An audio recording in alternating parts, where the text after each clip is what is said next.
Hi hello welcome back to our channel. നമ്മളിന്നൊരു KitKat കേക്കിൻ്റെ ഡെക്കറേഷനാണ് നോക്കാൻ പോകുന്നത്. അപ്പോൾ നന്നായിട്ട് ചോക്ലേറ്റ് ഗനാഷ് വെച്ച് കവർ ചെയ്തൊരു കേക്ക് നമ്മൾ എടുത്തിട്ടുണ്ട്.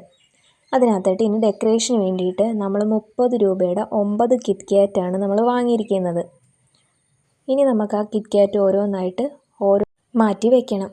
ആ ഒരു പാക്കറ്റിൽ 30 രൂപയുടെ ഒരു പാക്കറ്റിൽ 4 ബാറായിട്ടാണ് ഉള്ളത്. അപ്പോൾ ആ 4 ബാറും നമ്മൾ ഓരോ ബാറായിട്ട് വേർതിരിച്ചെടുക്കണം. ഇനി നമുക്കത് മൊത്തം വേർതിരിച്ച ശേഷം കേക്കിനകത്തോട്ട് സ്റ്റിക്ക് ചെയ്ത് കൊടുക്കണം. ഓരോന്നോരോന്നായിട്ട് കേക്കിനകത്തോട്ട് പതിയെ സ്റ്റിക്ക് ചെയ്ത് കൊടുക്കണം. അത് നന്നായിട്ട് സ്റ്റിക്ക് ചെയ്തെന്ന് ഉറപ്പ് വരുത്തിയ ശേഷമേ നമ്മുടെ കൈ അതിനകത്തുനിന്ന് റിലീസ് ചെയ്യാവുള്ളൂ. അങ്ങനെ നമ്മൾ ആ കേക്കിൻ്റെ റൗണ്ടിൽ മൊത്തം ആ ഒരു കിറ്റ്കാറ്റ് വെച്ച് ഫില്ല് ചെയ്ത് കൊടുക്കണം.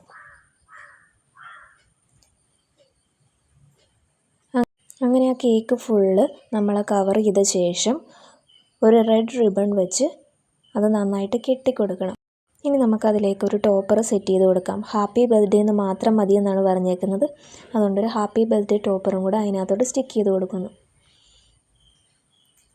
അപ്പോൾ നമ്മുടെ കിറ്റ്കാറ്റ് കേക്ക് ഇതാ റെഡി ആയിട്ടുണ്ട്. എല്ലാവർക്കും ഫൈനൽ ലുക്ക് ഇഷ്ടമായെന്ന് വിചാരിക്കുന്നു. വീഡിയോ ഇഷ്ടമായെങ്കിൽ please like and subscribe my channel. Thank you.